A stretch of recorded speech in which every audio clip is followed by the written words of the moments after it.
हरे कृष्ण प्रिय श्रोता बंधुरा राधा कृष्ण उइथ पियाली चैनेले आमी पियाली आछि आज के आपनादेर साथे भगवान श्रीकृष्णेर मधुर बाणी एवं मूल्यवान कथा जा आपनादेर साथे आलोचना करार जन्य। प्रिय श्रोता बंधुरा आशा करछि आपनारा सबाई भालो आछेन एवं सुस्थ आछेन। आपनारा के कोथा थेके भगवान श्रीकृष्णेर एई मधुर बाणी शुनछेन आपनादेर गुरुत्वपूर्ण मतामत दिते एकदमई भुले जाबेन ना। प्रिय श्रोता बंधुरा चैनेले यदि प्रथमबार हये थाकेन अवश्यई चैनेलटिके सबस्क्राइब करे दिते भुले जाबेन ना। सबाई संगे थाकबेन श्रीमद् भगवत गीता जा आमी आपनादेर साथे पाठ करे शोनाते चलेछि। प्रिय श्रोता बंधुरा श्रीमद् भगवत गीतार मोट 18टी अध्याय। आजकेर आलोच्य विषय हच्छे सांख्ययोग। आजकेर आलोच्य विषय हच्छे सांख्ययोग। सांख्ययोगेर 20 नং श्लोक যা আজকে আমি আপনাদের সাথে পাঠ করে শোনাতে চলেছি। প্রিয় শ্রোতা বন্ধুরা যেখানে ভগবান শ্রীকৃষ্ণ কি বলেছেন তা আপনাদের সাথে কিন্তু সুন্দরভাবে বর্ণনা করতে চলেছি। প্রিয় শ্রোতা বন্ধুরা যদি চ্যানেলে প্রথমবার হয়ে থাকেন তাহলে অবশ্যই চ্যানেলটিকে সাবস্ক্রাইব করে দেবেন এবং পাশে থাকবেন। সবাই কমেন্টে লিখতে ভুলে যাবেন না জয় শ্রী রাধা কৃষ্ণ।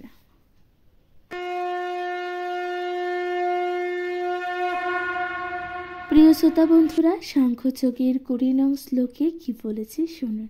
বলছে যে ন জায়তে স্মৃয়তে বা কদাচিন নায়ং ভূত্তা ভবিতা বা নয় ভূয় অজো নিত্যং শাশ্বত অয়ং পুরাণ ন হন্যতে হন্যমানে শরীরে। প্রিয় শ্রোতা বন্ধুরা তাহলে এই শ্লোকের অনুবাদে কি বলছে দেখুন। অনুবাদে যা বলছে তা হচ্ছে আত্মার কখনো জন্ম হয় না বা মৃত্যু হয় না। প্রিয় শ্রোতা বন্ধুরা বলছি আত্মার কিন্তু কখনোই জন্ম হয় না কিংবা মৃত্যুও হয় না।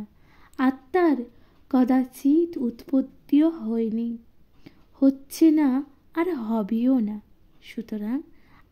সুতরাং প্রিয় শ্রোতা বন্ধুরা আত্মা যা জন্মরহিত শাশ্বত নিত্য এবং পুরাতন হলেও চির নবীন। শরীর নষ্ট হলেও আত্মার কিন্তু কখনোই বিনষ্ট হয় না। বুঝতে পারছেন প্রিয় শ্রোতা বন্ধুরা ভগবান বলছে যে মানুষের শরীর নষ্ট হয়ে যায় কিন্তু আত্মা যা অমর থাকে, তাই না? এর তাৎপর্য কি? তাৎপর্য বলেছেন গুণগতভাবে পরমাত্মা ও তার পরমাণু সদৃশ অংশ জীবাত্মার মধ্যে কিন্তু কোনোই পার্থক্য নেই, তাই না? একবার ভেবে দেখুন বলছে যে পরমাত্মা ও তার পরমাণু সদৃশ যে জীবাত্মা অর্থাৎ যে জীবের আত্মার সাথে এর মধ্যে কিন্তু কোনোই পার্থক্য নেই। জড় দেহের মতো আত্মার কিন্তু কোনো পরিবর্তন হয় না, তাই না? আত্মার কি কোনো পরিবর্তন হয় না। তাই আত্মাকে বলা হয় কূটস্থ অর্থাৎ তার কোনো পরিবর্তন হয় না। জড় দেহে 6 রকমের পরিবর্তন হয় অর্থাৎ মানুষের নিজের জীবনে কিন্তু 6 রকমের পরিবর্তন হয়। মাতৃগর্ভে তার জন্ম হয়, তার বৃদ্ধি হয়, সে কিছু কালের জন্য স্থায়ীও হয়, তার কিছু ফল প্রসব করে ক্রমে ক্রমে তা ক্ষয়প্রাপ্ত হয় এবং অবশেষে তার বিনাশও হয়। প্রিয় শ্রোতা বন্ধুরা তাহলে আমাদের অর্থাৎ মানুষ বলুন কোনো প্রাণীর বলুন কিভাবে তাদের জীবন যাপন বা তাদের জীবন কিভাবে সৃষ্টি হয়। ভগবান বলেছেন যখন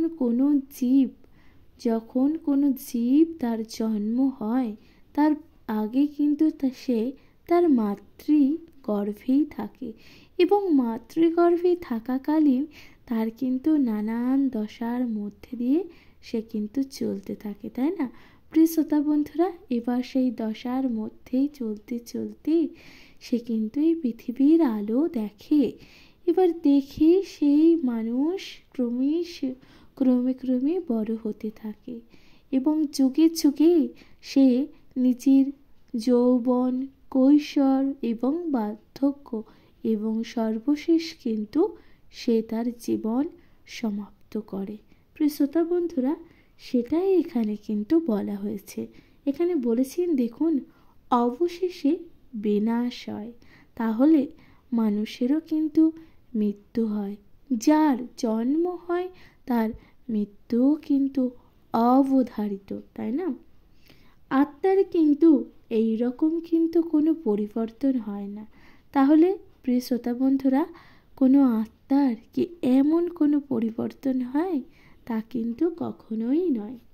আত্মার জন্ম হয় না, কিন্তু যেহেতু সে জড় দেহ ধারণ করে, অর্থাৎ আত্মা যা আমাদের অন্তরেই থাকে, আমরা প্রত্যেক ব্যক্তির অন্তরে কিন্তু আত্মার বাস থাকে, তাই সেই দেহটির জন্ম হয়। সুতরাং সেই কারণেই সেই দেহটির জন্ম হয়, সেখানে আত্মার জন্ম হয় না এবং আত্মার মৃত্যুও হয় না। অর্থাৎ মানুষের দেহের নির্মাণ হয়, দেহের জন্ম হয়, কিন্তু আত্মার জন্ম হয় না এবং আত্মারও কিন্তু মৃত্যু হয় না। যার জন্ম হয় তার মৃত্যু অবধারিত, এটা কিন্তু একেবারে ধ্রুব সত্য, তাই না? যে ব্যক্তি বা যে প্রাণীর জন্ম হয়, সে সামান্য থেকে সামান্যতম কীট পতঙ্গ যাই হোক না কেন, যার জন্ম হয় তার মৃত্যু অবধারিত, তাই না? তাই বলেছেন দেখুন, আর যেহেতু আত্মার কখনো জন্মই হয় না, তাই তার অতীত, বর্তমান অথবা ভবিষ্যৎ বলে কিন্তু কিছুই নেই, তাই না? যেহেতু আত্মার কখনো জন্ম হয় না, অর্থাৎ আপনারা কি কখনো শুনেছেন যে আত্মার জন্ম হয়? আত্মার জন্ম হয় না, মানুষের জন্ম হয়, অর্থাৎ কোনো দেহের জন্ম হয়, তাই না? আত্মা তো আমরা দেখতে পাই না। আত্মা যা মানুষের অন্তরে থাকে, মানুষের মধ্যে থাকে, সুতরাং সেই ব্যক্তি জন্ম করে, তার দেহের গঠন হয়, তার দেহের জন্ম হয় এবং যা কালের নিয়মে চলেও যায়, তাই না? প্রিয় শ্রোতা বন্ধুরা, তারপর দেখুন বলছি যে সে নিত্য, শাশ্বত ও পুরাতন, অর্থাৎ কবে যে তার উদ্ভব হয়েছিল তা কোনো ইতিহাসই নেই। দেহাত্মা বুদ্ধির দ্বারা প্রভাবিত হয়ে আমরা তার জন্ম, ইতিহাস প্রভৃতির অনুসন্ধান করে থাকি। অর্থাৎ দেহের যে আত্মতাত্ত্বিক বুদ্ধির দ্বারা প্রভাবিত হয়ে আমরা কিন্তু আত্মার এই জন্ম, ইতিহাস প্রভৃতির অনুসন্ধান কিন্তু করে থাকি। প্রিয় শ্রোতা বন্ধুরা, এরপর বলছি দেখুন, দেহের মতন আত্মা কখনো জরাগ্রস্ত হয় না। আমাদের দেহ কিন্তু জরাগ্রস্ত হয়, অর্থাৎ মানব হৃদয়, মানব শরীর যা নানান রকম শরীর জরা ব্যাধি তা কিন্তু থাকে, তাই না? মানুষের শরীরে কিন্তু নানান প্রকার রোগের বাসা থাকে, কিন্তু কখনো আপনারা এটা শুনেছেন যে আত্মার শরীরে কোনো রকম রোগ বা জরা চিহ্ন বাসা নিয়েছে? তা আপনারা কখনোই শোনেননি, কারণ এটা কখনোই হয়নি। কারণ জরা ব্যাধি তা শুধুমাত্র দেহে, অর্থাৎ কোনো শরীরে কিন্তু দেখা যায়, তাই না? প্রিয় শ্রোতা বন্ধুরা, তাই তথাকথিত বৃদ্ধ মানুষ শৈশব অথবা যৌবনের উদ্যম অনুভব করে। প্রিয় শ্রোতা বন্ধুরা, তাই বলছেন বৃদ্ধ মানুষ কিন্তু শৈশব অথবা যৌবনের যে উদ্যম অনুভব করে, দেহের পরিবর্তন আত্মাকে প্রভাবিত করে। দেহের যে পরিবর্তন হয় তা কিন্তু মানুষের অন্তরের ভিতরে থাকা যে তার আত্মা থাকে তাকে কিন্তু প্রভাবিত করে। একবার ভেবে দেখুন, আপনি যখন শিশু অবস্থায় ছিলেন তখন আপনার আত্মা, তখন আপনার সেই শিশুকালীন যে আত্মা তার কীরকম আচরণ ছিল, এবং যখন আপনি যৌবনে পদার্পণ করেছেন তখন আপনার কেমন মানসিকতা ছিল, এবং তথাকথিত আপনি যখন বৃদ্ধ অবস্থায় নিজেকে দেখতে পাচ্ছেন এখন আপনার মানসিক অবস্থা কেমন। প্রিয় শ্রোতা বন্ধুরা, তাই এই কথাটি কিন্তু বলা হয়েছে। বৃক্ষ বা জড়জাগতিক অন্য কিছুর মধ্যে আত্মার কখনো ক্ষয় হয় না। বৃক্ষ বা এই ধরনের জড়জাগতিকের মধ্যে কিন্তু আত্মার ক্ষয় হয় না। আত্মা কোনো কিছু উৎপাদন করে না, এবং দেহজাত সন্তানেরা প্রকৃতপক্ষে ভিন্ন ভিন্ন আত্মা, অর্থাৎ মানুষের দেহ থেকে উৎপত্তি হওয়া সন্তানেরা কিন্তু নানান রকমের আত্মার সংস্পর্শে থাকে, অর্থাৎ তাদের মধ্যে কিন্তু ভিন্ন ভিন্ন প্রকৃতির আত্মা থাকে। একটি দেহে থেকে উদ্ভব হওয়ার ফলে তাদের কোনো বিশেষ একজন মানুষের সন্তান বলে মনে হয়, অর্থাৎ আপনার মাতা আপনাকে জন্ম দিয়েছে, সুতরাং আপনি আপনার মাতারই সন্তান বলে কিন্তু গণ্য হবেন, তাই না? প্রিয় শ্রোতা বন্ধুরা, আত্মার উপস্থিতির ফলে দেহের বৃদ্ধি হয়, কিন্তু আত্মার কখনো বৃদ্ধি হয় না বা কোনো রকম পরিবর্তনও হয় না। আমাদের শরীরের ভিতরে এই আত্মার বাস, তাই না? এবার এই শরীরের ভিতরে আত্মার বাসের জন্যই কিন্তু আমাদের শরীর যা পরিবর্তন হচ্ছে, আমরা ক্রমশ বড় হচ্ছি ধীরে ধীরে, তাই না?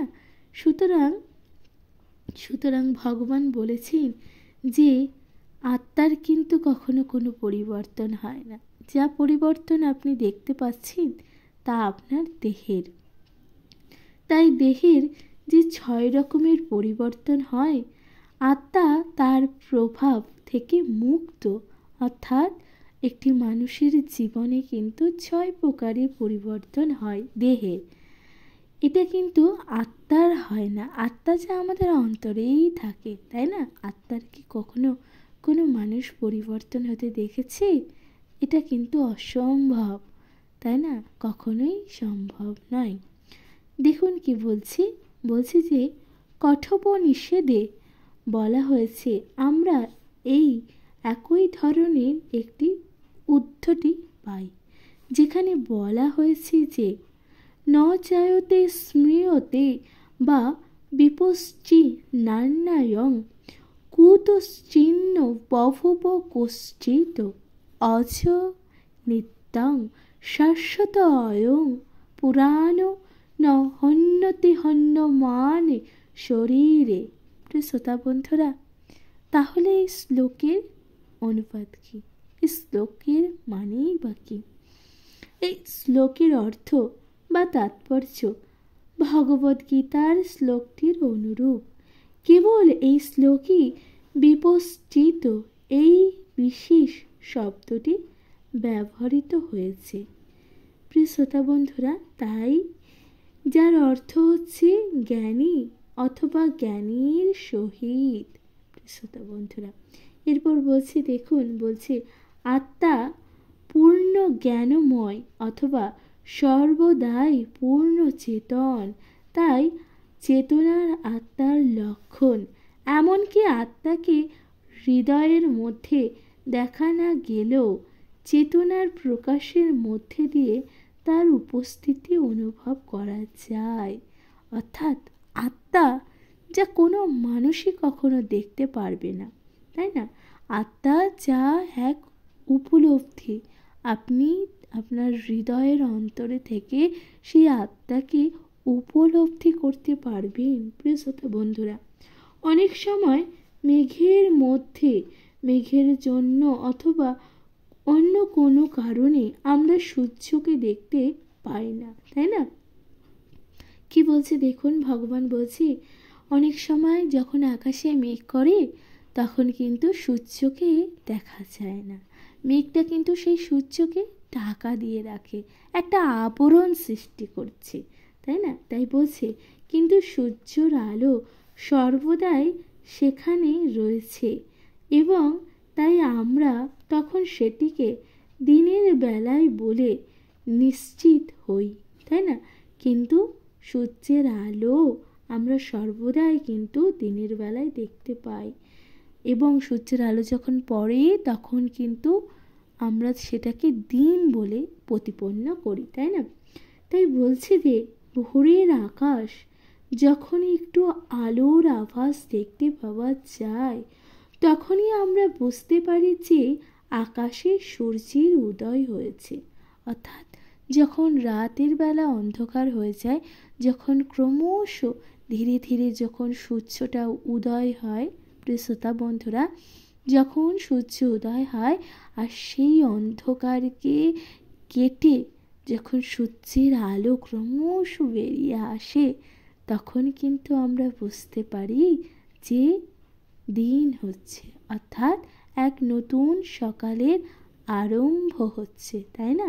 প্রিয় শ্রোতা বন্ধুরা, তাই বলেছেন যে ঠিক তেমনি মানুষ হোক বা পশুই হোক, কোনো চেতনার প্রকাশ হলে আমরা তাদের মধ্যে আত্মার উপস্থিতি অনুভব করতে পারি। অবশ্য আত্মার চেতনা ও পরমাত্মার চেতনার মধ্যে পার্থক্য রয়েছে, কারণ পরমাত্মা হচ্ছেন সর্বজ্ঞ। প্রিয় শ্রোতা বন্ধুরা, তাহলে কি বলছে দেখুন যে আত্মার চেতনা ও পরমাত্মার চেতনার মধ্যে কিন্তু একটু পার্থক্য আছে, কারণ আমাদের জীবাত্মা যা মানুষের অন্তরে থাকে, অন্যদিকে পরমাত্মা যা কিনা সর্বজ্ঞ। পরমাত্মা কাকে বলছে? বাসুদেব শ্রীকৃষ্ণকেই কিন্তু পরমাত্মা বলা হয়েছে।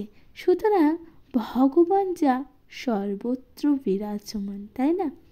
প্রিয় শ্রোতা বন্ধুরা, এরপর বলছি দেখুন, ভূত ভবিষ্যৎ ও বর্তমান সম্বন্ধে সম্পূর্ণভাবে অবগত স্বতন্ত্র জীবাত্মা চেতনা বিস্মৃতি প্রবণ, অর্থাৎ সে যখন তার প্রকৃত স্বরূপের কথা ভুলে যায় তখন সে শ্রীকৃষ্ণের পরম উপদেশ থেকে শিক্ষা ও জ্ঞানের আলোক প্রাপ্ত হয়।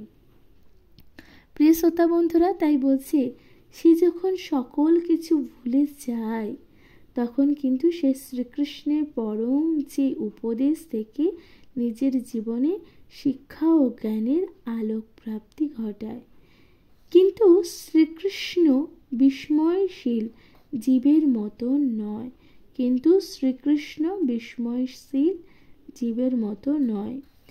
যদি তাই হতো তাহলে শ্রীকৃষ্ণ ভগবদ গীতার শিক্ষা অর্থহীন হয়ে পড়ত। তাই বলছি, ভগবান বলছি শ্রীকৃষ্ণ কিন্তু বিস্ময়শীল জীবের মতো নয়। যদি সেরকমই হতো তাহলে এই যে ভগবদ গীতার যে শিক্ষা যা বাসুদেব শ্রীকৃষ্ণ মানুষের স্বার্থে মানুষের জীবনে উন্নতির জন্য বলেছেন তা কিন্তু একেবারে অর্থহীন হয়ে পড়ত, তাই না প্রিয় শ্রোতা বন্ধুরা? তাই বলেছেন আত্মা দুই রকমের। প্রিয় শ্রোতা বন্ধুরা, আত্মা কয় প্রকার? দুই প্রকার। আসুন তাহলে আমরা দেখি এই আত্মা দুই প্রকার কি কি। গীতায় বলেছে অনু আত্মা ও পরমাত্মা বা বিভু আত্মা, তাই না? দেখুন বলছে অনু আত্মা ও পরমাত্মা বা বিভু আত্মা। এবার কঠোপনিষদে তার প্রতিপন্ন করা হয়েছে। কঠোপনিষদ যা সেখানে বলা হয়েছে যে অরণীয়া স্ময় হত মহীয়ান আত্মশ্চ জান্ত নির্নিহিত গুহায়াম তমশ্রুত পশ্যতি বীত শোকা ধাতু প্রসাদাস্ম হিমানাত্ম আত্মনু। প্রিয় শ্রোতা বন্ধুরা, তাহলে এখানে কি বলছি দেখুন। হরে কৃষ্ণ। প্রিয় শ্রোতা বন্ধুরা, ভগবান বলছেন এর অনুবাদ কি? অনুবাদে বলছে দেখুন, পরমাত্মা ও জীবাত্মা উভয়ের বৃক্ষ সদৃশ জীবদেহের হৃদয়ে অবস্থিত, যিনি সব রকম জড় বাসনা ও সব রকম শোক থেকে মুক্ত হতে পেরেছিলেন, তিনি কেবল ভগবানের কৃপার ফলে আত্মার মহিমা উপলব্ধি করতে পারেন। ভগবান শ্রীকৃষ্ণ পরমাত্মার উৎস, যা পরবর্তী অধ্যায়ে বিশদভাবে ব্যাখ্যা করা হবে। আর অর্জুন তার প্রকৃত স্বরূপ সম্বন্ধে আত্মবিস্মৃত জীবাত্মা, তাই শ্রীকৃষ্ণের কাছ থেকে অথবা তার যথার্থ প্রতিনিধি সদ্গুরুর কাছ থেকে তার এই পরম তত্ত্বজ্ঞান লাভ করার প্রয়োজন। প্রিয় বন্ধুরা, তাহলে এই তত্ত্বজ্ঞান কি বলছি দেখুন। তাহলে আমরা 20 নং শ্লোকে কি জানতে পারি? 20 নং শ্লোকে আমরা জানতে পারি যে পরমাত্মা কি, পরমাত্মা এবং মানুষের এই জীবাত্মা কি, অর্থাৎ আত্মা কি, আত্মার কয় প্রকার ভাগ ও আত্মা কি কি, এই সকল কিন্তু আমরা 20 নং শ্লোক থেকে জানতে পারি। প্রিয় শ্রোতা বন্ধুরা, আপনারা কি কোথা থেকে ভগবান শ্রীকৃষ্ণের এই মধুর বাণী শুনছেন? আপনাদের গুরুত্বপূর্ণ মতামত দিতে ভুলে যাবেন না, কমেন্টে লিখতে ভুলে যাবেন না। জয় শ্রী রাধা কৃষ্ণা। প্রিয় শ্রোতা বন্ধুরা, শুনতে থাকুন, অবশ্যই কমেন্ট করে জানান।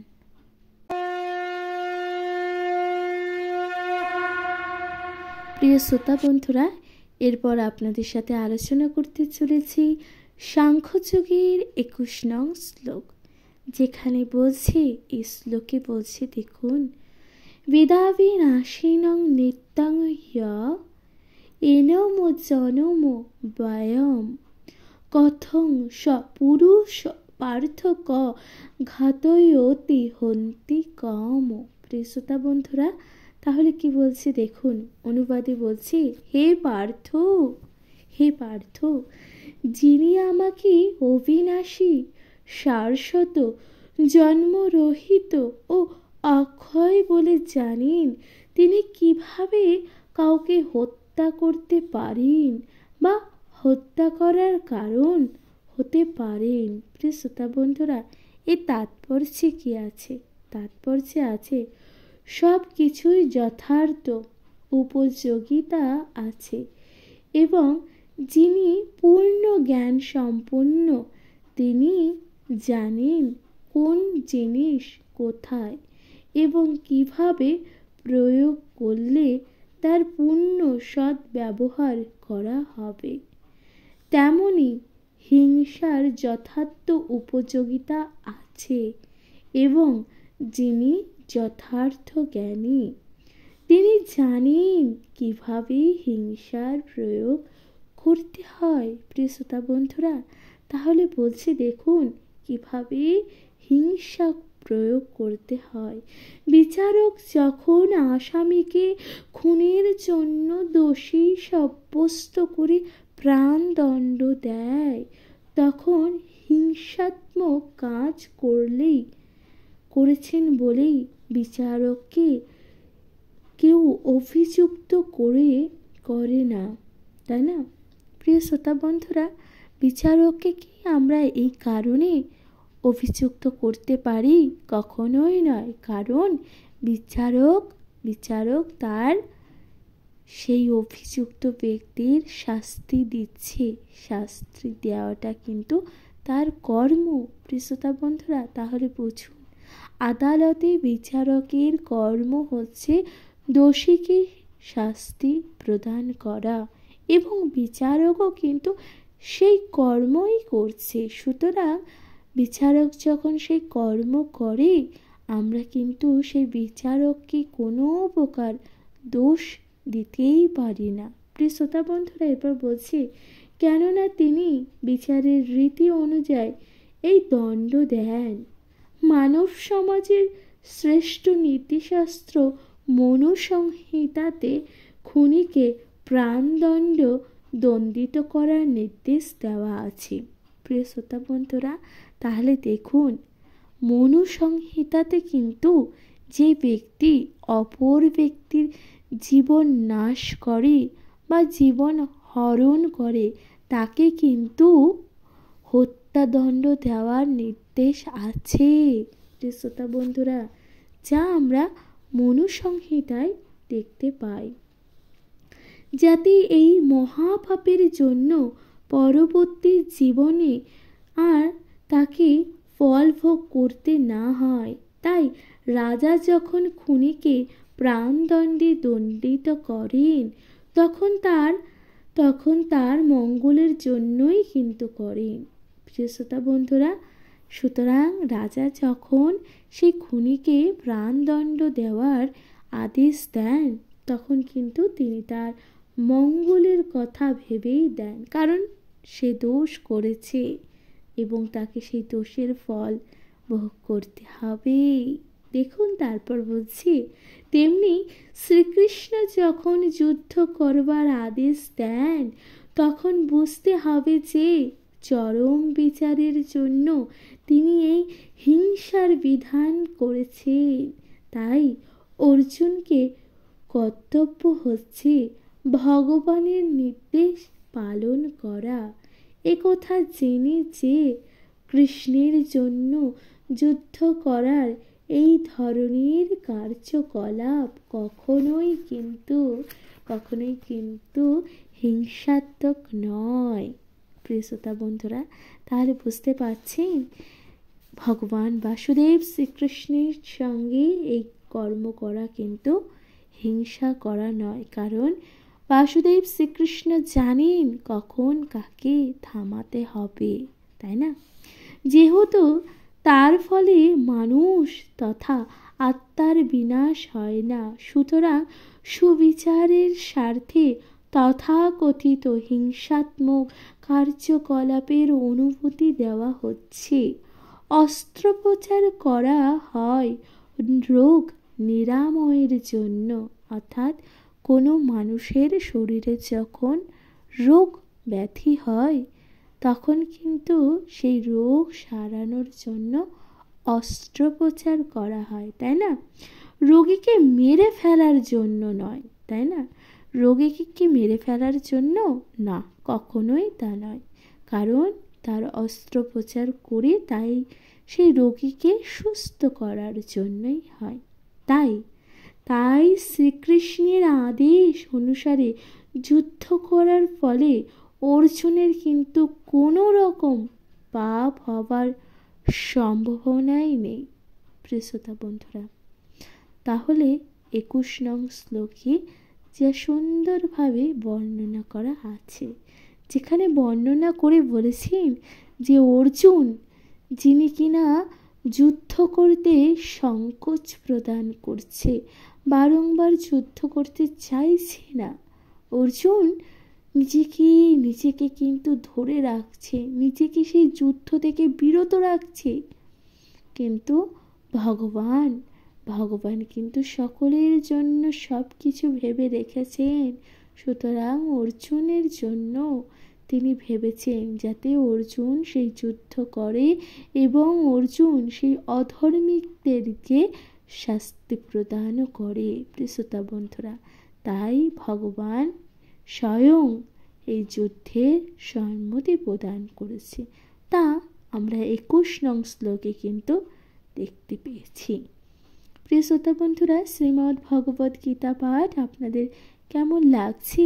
আপনাদের গুরুত্বপূর্ণ মতামত দেবেন, কমেন্টে লিখতে ভুলে যাবেন না। জয় শ্রী রাধা কৃষ্ণ।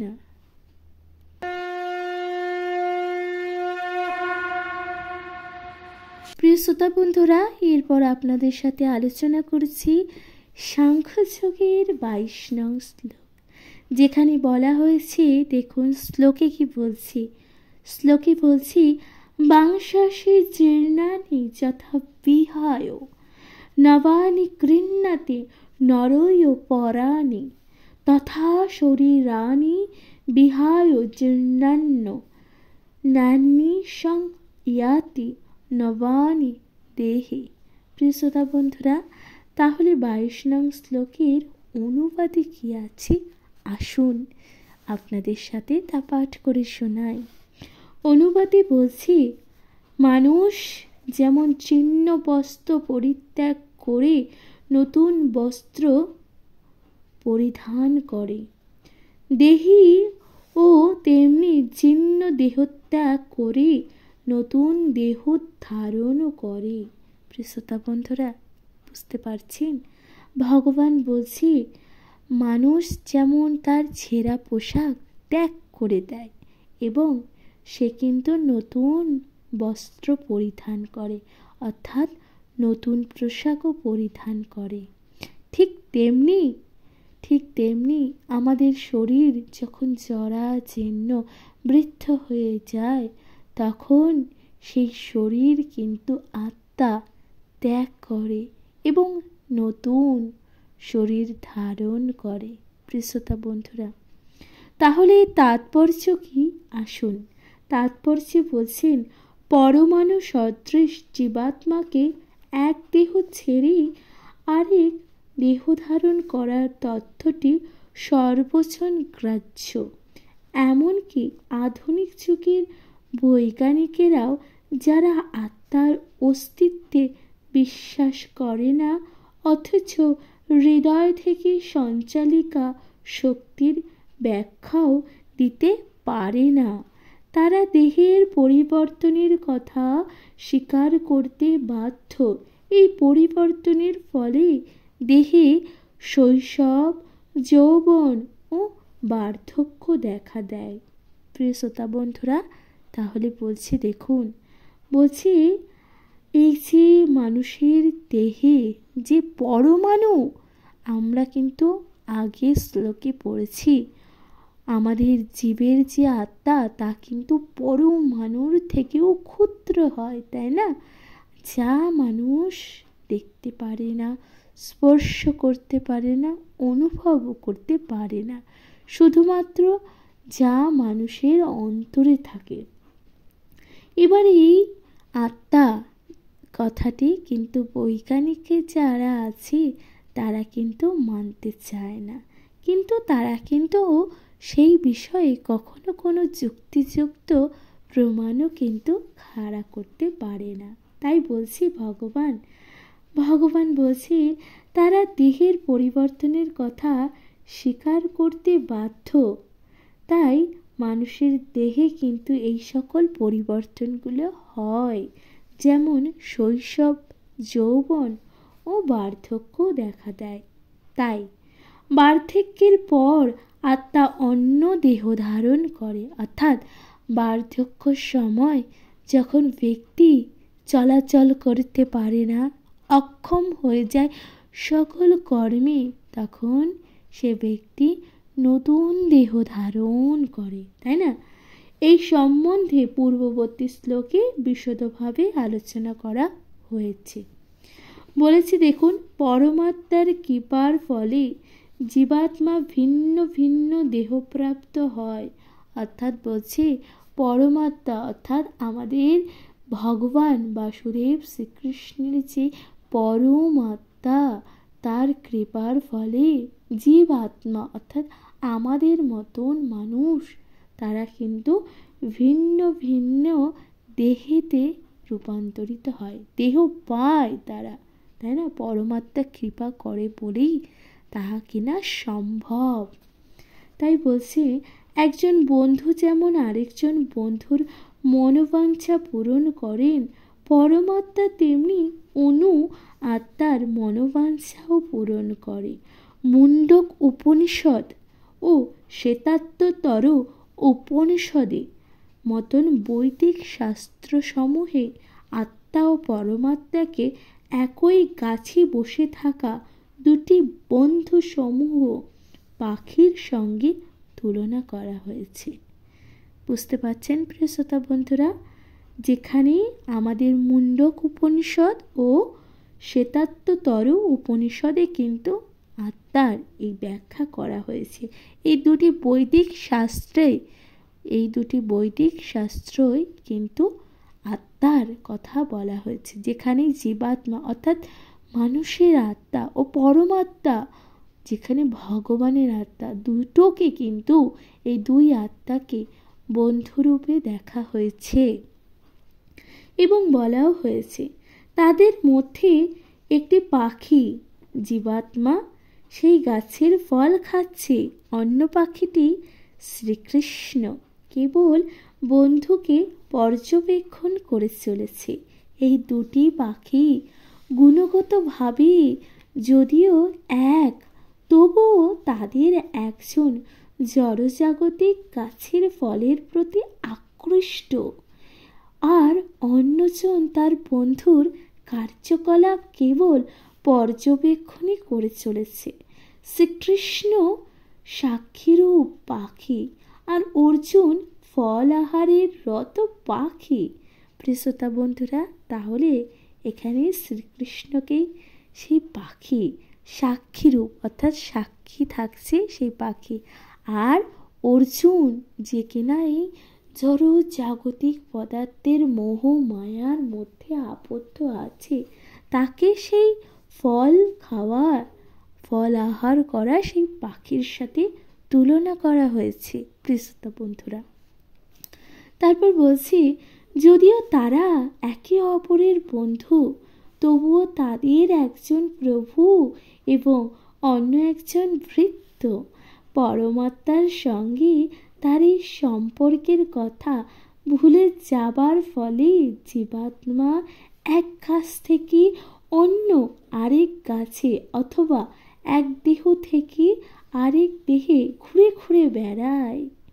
এই জড় দেহরূপ বৃক্ষে জীবাত্মা কঠোর সংগ্রাম করছে, কিন্তু যে মুহূর্তে সে অন্য পাখিটিকে পরম গুরুরূপে গ্রহণ করতে সম্মত হয়, যেভাবে অর্জুন শ্রীকৃষ্ণের উপদেশ লাভের জন্য স্বতঃস্ফূর্তভাবে তার কাছে আত্মসমর্পণ করতে সম্মত হয়েছিলেন, তৎক্ষণাৎ অধীন পাখিটি সমস্ত শোক থেকে মুক্ত হয়। প্রিয়শ্রোতা বন্ধুরা, কি বলেছেন দেখুন, তৎক্ষণাৎ সেই পাখিটি নিজের আত্মসমর্পণ থেকে মুক্ত হয়। মুন্ডক উপনিষদ ও শ্বেতাত্তর উপনিষদে এই তত্ত্বটি প্রতিপন্ন করা হয়েছে এবং বলা হয়েছে যে সমানে বৃক্ষে পুরুষ নির্মগ্ন অগ্ন নিশয়া সচিত্ত মোহমান জুষ্টং যদা পশ্যত ন মিশ মন্য মহিমা নতি বিতিশোক।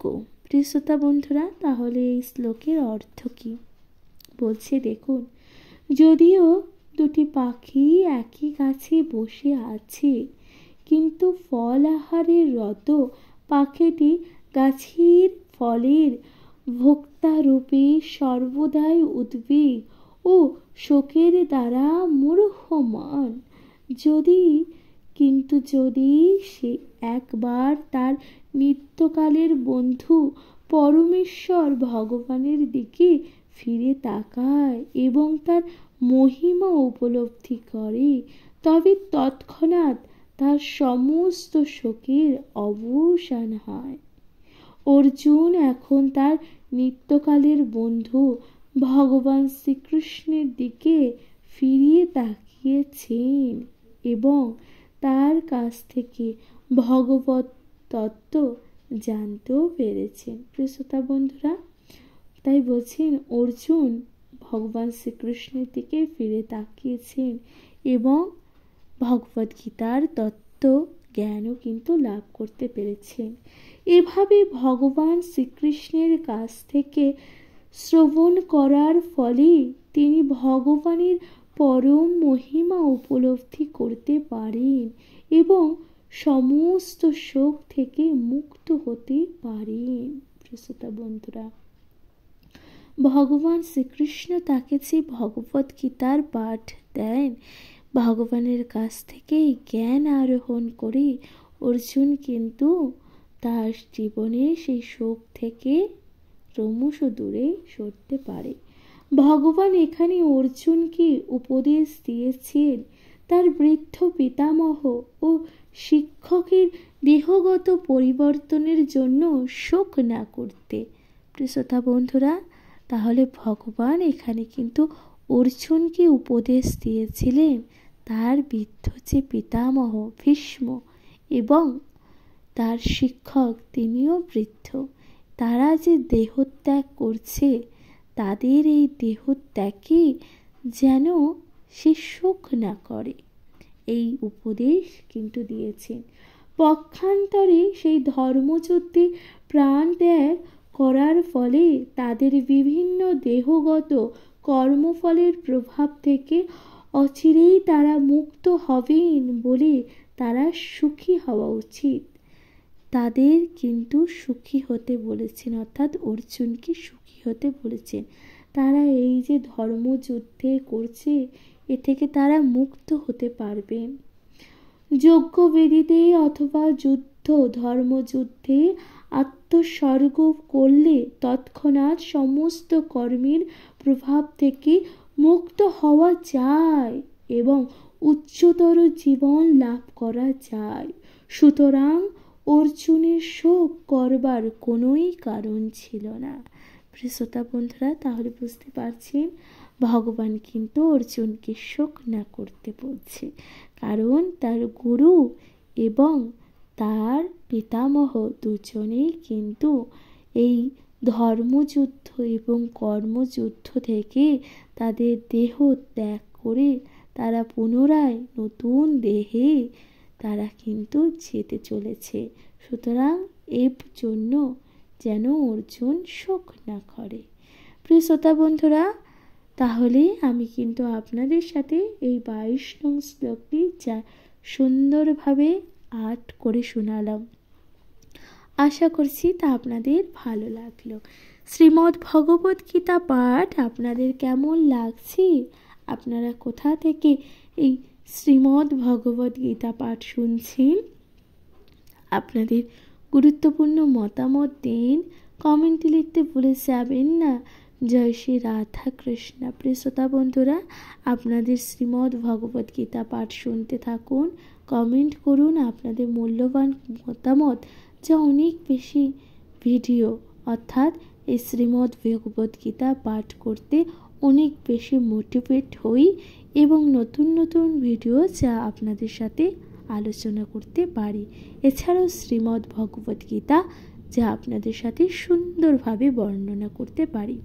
প্রিয় শ্রোতা বন্ধুরা, তাহলে শুনতে থাকুন, ভালো থাকবেন, সুস্থ থাকবেন এবং নিজেদের কাছের মানুষ তথা নিজেদের আত্মীয় স্বজন সকলের সাথে শ্রীমদ্ ভগবত গীতা ভাগ করে নিতে ভুলে যাবেন না। চ্যানেলে প্রথমবার হলে অবশ্যই সাবস্ক্রাইব করে দেবেন। শ্রোতা বন্ধুরা, তাহলে যদি চ্যানেলে প্রথমবার হয়ে থাকেন অবশ্যই চ্যানেলটিকে সাবস্ক্রাইব করে দিতে ভুলে যাবেন না। লাইক কমেন্ট শেয়ার করে অবশ্যই পাশে থাকবেন। প্রিয় শ্রোতা বন্ধুরা, আপনাদের গুরুত্বপূর্ণ মতামত দেবেন দয়া করে। কেমন লাগছে শ্রীমদ্ ভগবত গীতা পাঠ? শুনতে থাকুন, ভালো থাকবেন, সুস্থ থাকবেন, শুনতে থাকবেন শ্রীমদ্ ভগবত গীতা পাঠ। নমস্কার। আজকের মতন জানাচ্ছি আপনাদেরকে এখানেই বিদায়। ভালো থাকবেন, সুস্থ থাকবেন। নমস্কার।